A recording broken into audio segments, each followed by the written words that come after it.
बिस्मिल्लाहिर्रहमानिर्रहीम। अस्सलामु अलैकुम वरहमतुल्लाहि वबरकातुहू। बच्चों, आज हम आपकी 7वीं कक्षा का पाठ नंबर 6 परिश्रम ही पूजा ये पढ़ेंगे।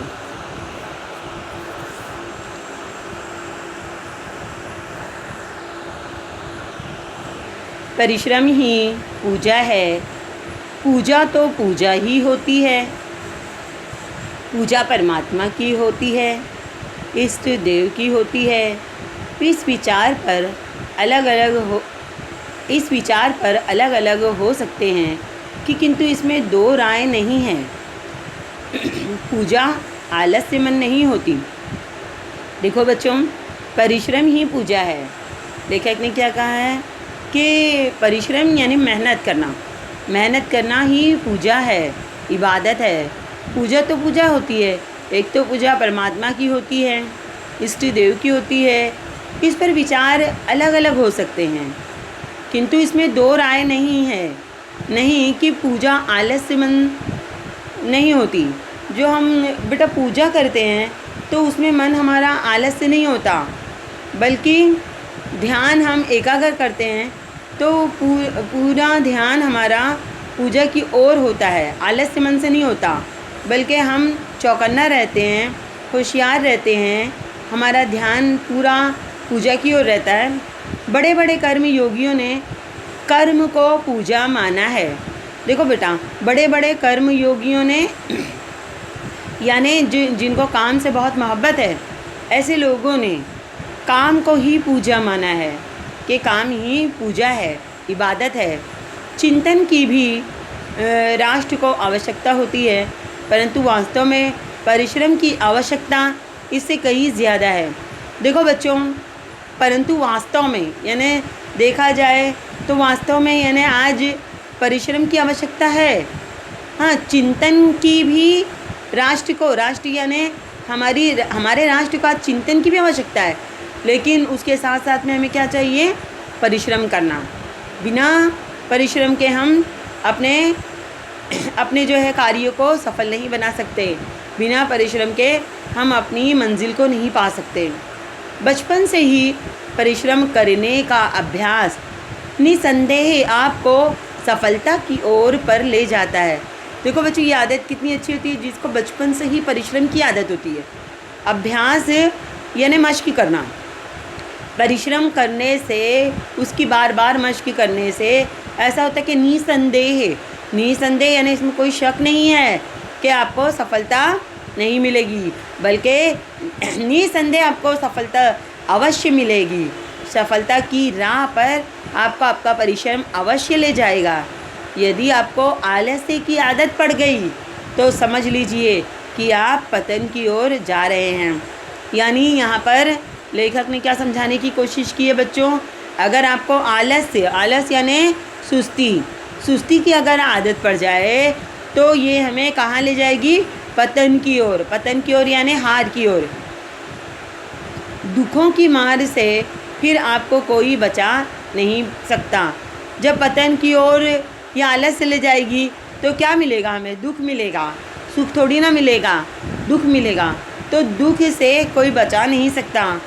कहा गया है आलस्य ही मनुष्याणा शरीरस्थो महारिपु। यानी यहाँ लेखक ने क्या समझाने की कोशिश की है कि आलस्य जो है वही मनुष्य का सबसे बड़ा शत्रु है, दुश्मन है।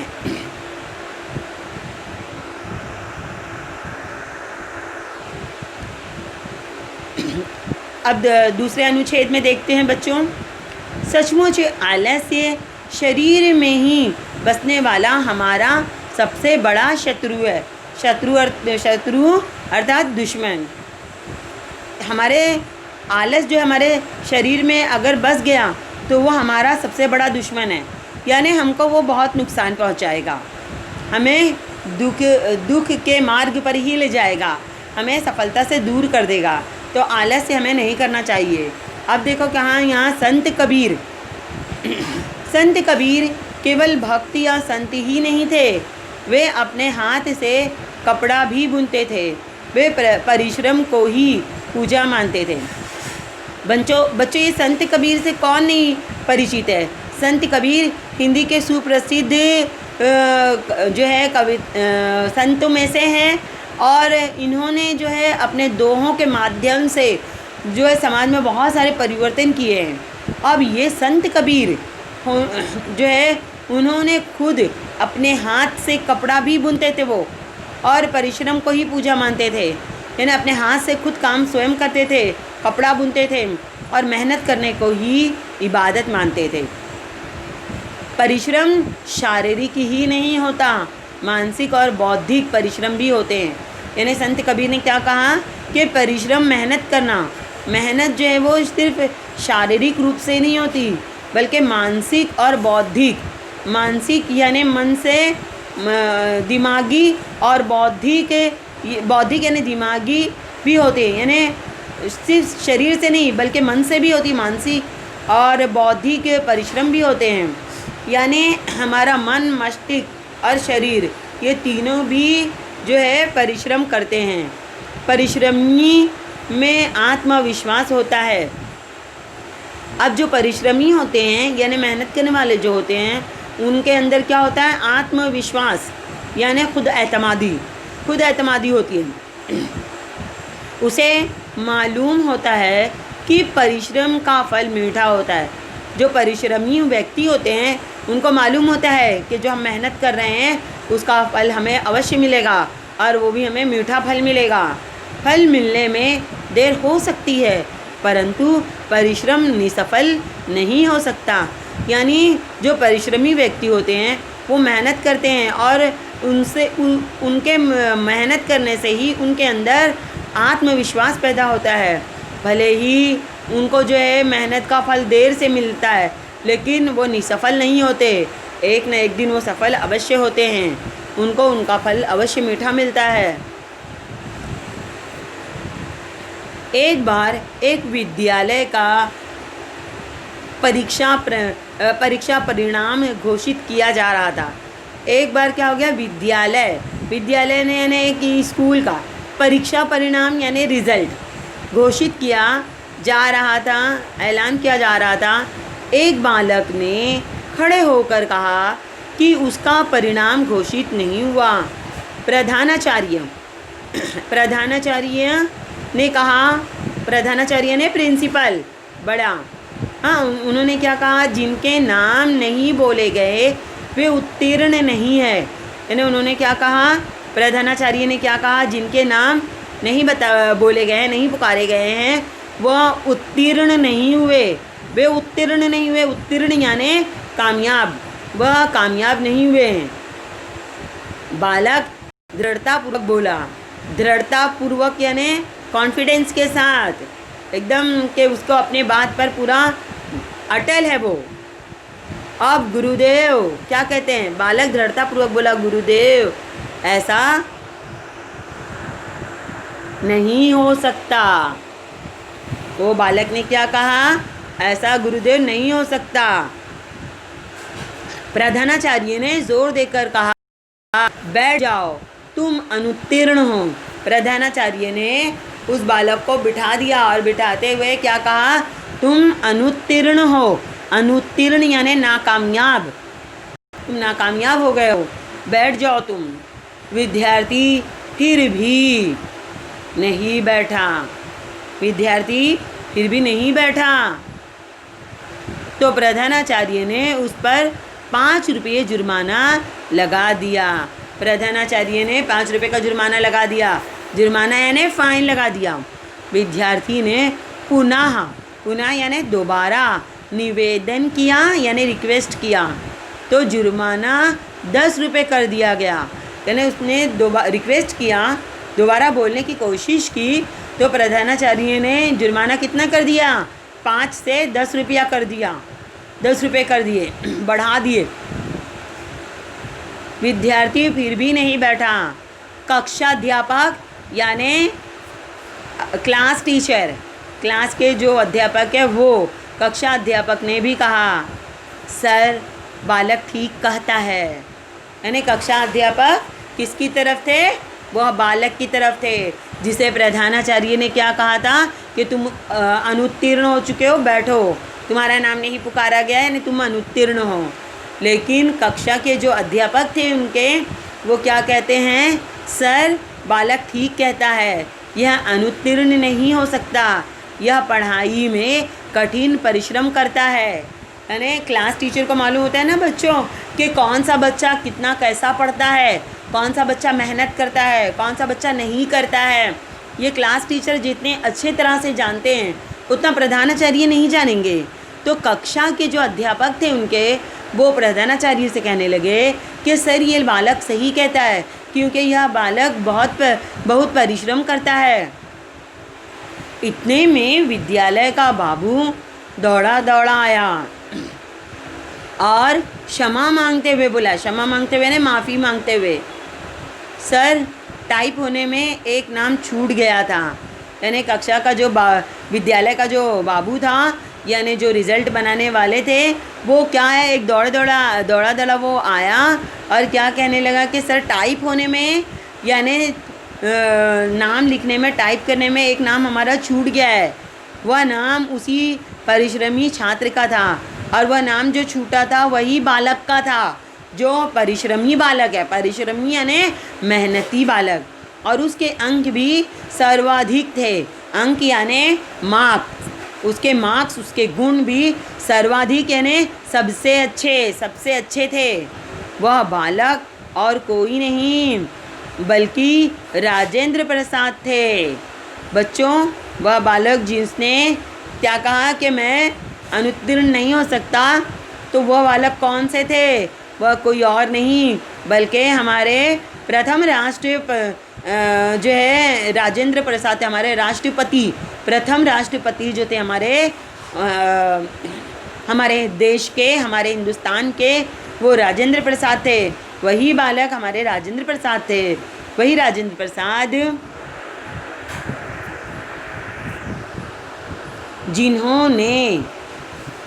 जिन्होंने स्वतंत्रता आंदोलन में बढ़ चढ़ कर हिस्सा लिया।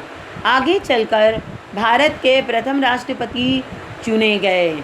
आगे चलकर इन्होंने ये तो पहले बहुत, यानी स्वतंत्रता आंदोलन यानी आज़ादी की जद्दोजहद में, आज़ादी की लड़ाई में बढ़ चढ़कर हिस्सा लिया इन्होंने, और आगे चलकर भारत के प्रथम राष्ट्रपति भी चुने गए।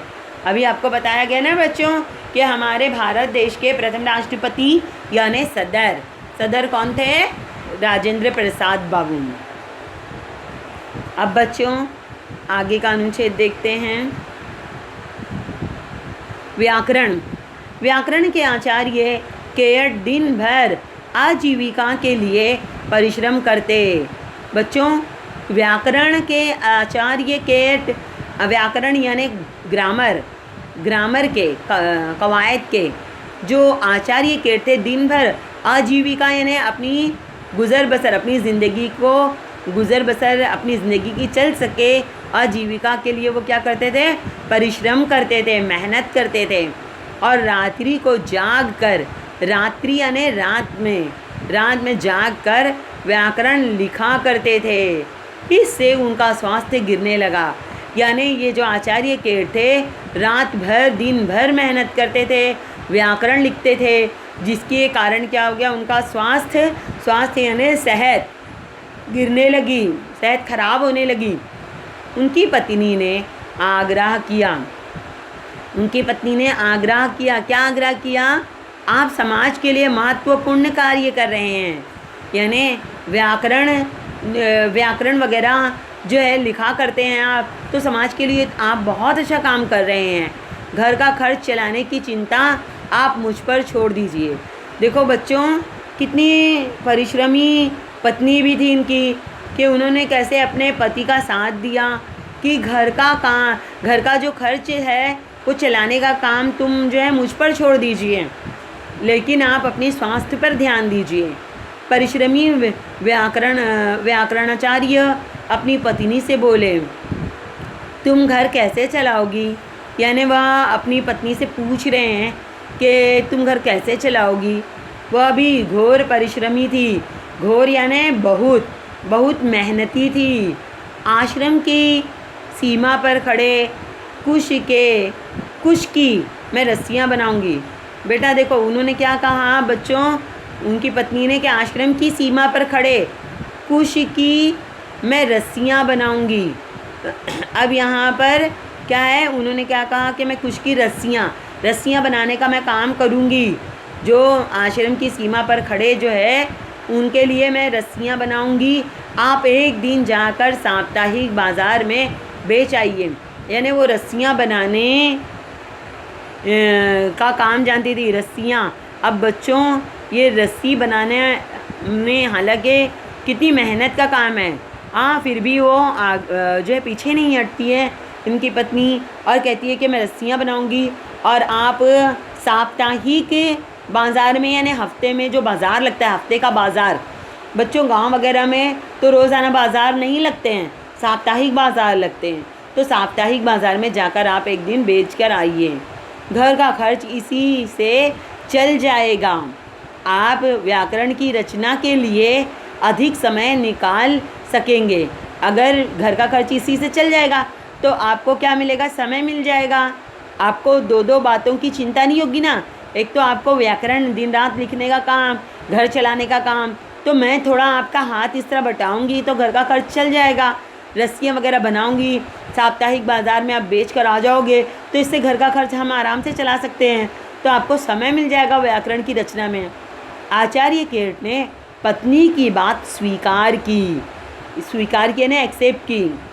व्याकरण केट बोले, वाह तुमने तो बता दिया कि परिश्रम ही पूजा है। यानी वो अपनी पत्नी से बहुत खुश हुए। अपनी पत्नी से बहुत खुश होकर क्या कहा कि तुमने तो ये बता दिया कि परिश्रम ही पूजा है, मेहनत ही इबादत है। श्रम से ही जीवन में सब साध्य होता है।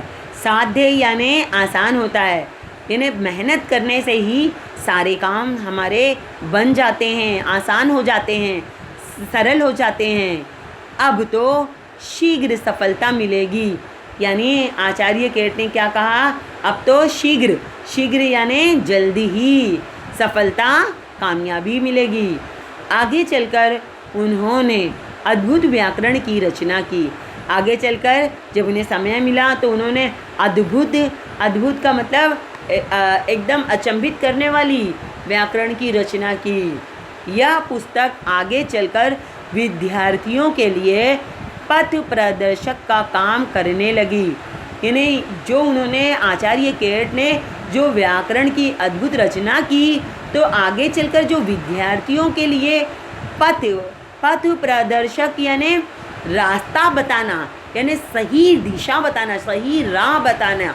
तो जो उन्होंने व्याकरण की पुस्तक की रचना की, वह पुस्तक आगे चलकर विद्यार्थियों के लिए सही मार्ग, सही जो है पथ, रास्ता बताने का काम की। समझे बच्चों? तो इस तरह से मेहनत, इस पूरे पाठ में मेहनत के महत्व पर प्रकाश डाला गया है कि यदि व्यक्ति मेहनत करे, परिश्रम करे तो अवश्य ही उसे सफलता मिलेगी। बच्चों हमें मेहनत करते जाना चाहिए और हमें फल की उम्मीद नहीं लगाए बैठना चाहिए।